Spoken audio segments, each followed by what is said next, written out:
Kun ganda abbaan Baaraak Obaamaa keessatti dhalatanidha. Maqaan Koogeeloo jedhamuun kan beekamtu yoo taatu kibba bahaa Keeniyaa kutaa bulchiinsa Siyaaya jedhamtu keessatti argamti. Obaamaan yoo Koogeeloo dhufan kun isa jalqabaa miti.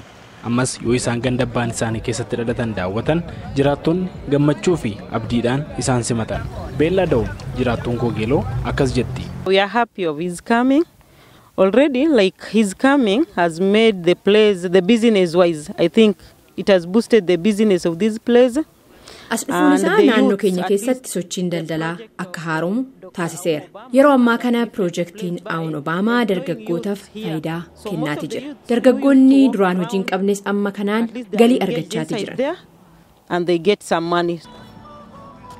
Brian Otieno jiraataa ganda Koogeelooti. Innis Obaamaa irraa waa hedduu eegnaa jedha.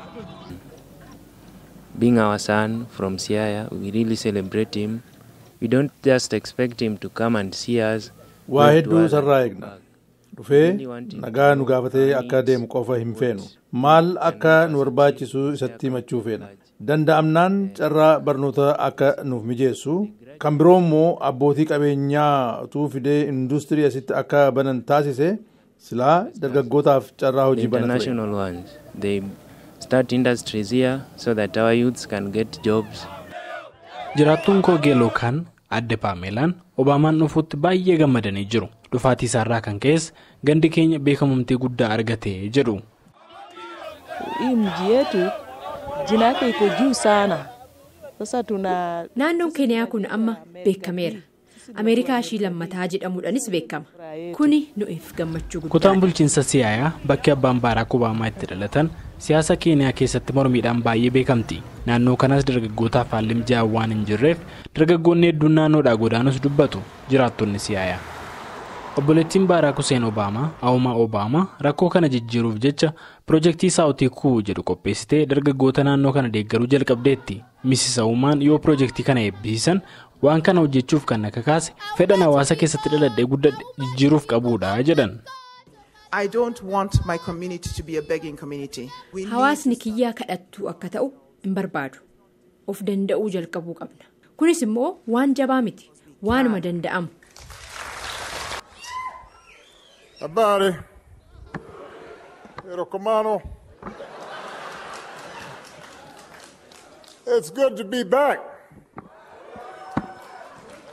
Qophii kana irra turan Obaamaanis jalqaba yeroo duraaf gara Koogeeloo dhufanii bakka awwaala abbaa isaanii argan akka gammadan himanii piroojeektiin akkasii kun naannoo kanatti banamuun dargaggoonni barnoota barbaacha biyya ambaatti akka hin godaanneef gaariidha jechuun dubbatan. A young Kenyan doesn't have to do what my grandfather did and serve a foreign master. Dhalataan Keeniyaa amma akka abbaa koo duraanii ormaaf ergamtuu ta'uu hin qabu. Akka abbaa kiyya duraanii barumsaaf jecha biyyaa bahuu hin qabu. Biyya kana keessatti jijjiiramni mul'ataa jira. Kanarraas dhaloonni ammaa akka jijjiiramni biyyattii keessatti mul'atuuf dhiibbaa gochuu qaba. Piroojeektiin Obaamaan Koogeelootti eebbisiisan dargaggootaaf kan tajaajila hedduu kennuudha. Mana barnootaa, mana kitaabaa, hojii ogummaa barsiisuu fi bakka bashannanaas kan qabuudha. Dargaggoota waan kana keessatti qooda fudhataa jiranis akka maallaqa itti qabatanis dhaabbatichi ni barsiisaa jedhu fayyadamtoonni. Koogeelootti har'a namoota hedduudha kan argamee ture. Gariin isaanii carraa Obaamaan wal arguu yoo argatan kaan garuu hin milkaa'in hafaniiru. Warri alatti hafanis Obaamaa komataniiru. Yes, I'm very disappointed because how can Obama just to passing here without even waving for the people? And baay'ee itti gaddeera. Akkamitti Obaamaan utuu harkaan illee nun dubbisiin asiin darbee deema. Ganamaa kaasnee asitti isa eegaa turre. Isa arguufis jennee fagoodhaa baanee dhufne. Na qofa miti. So where are we going to see him face to face? Obaamaan daawwannaa isaanii xumuranii Naayiroobiitti erga imalaniin booda qophii guyyaa dhalootaa Nelson Maandeellaa ilaalchisuun qophii qophaa'e irratti haasawaa taasisuuf gara Afrikaa kibbaatti imalanii jiru. Gabaasa sagalee Ameerikaaf Galmuu Daawit, Siyaaya, Keeniyaa.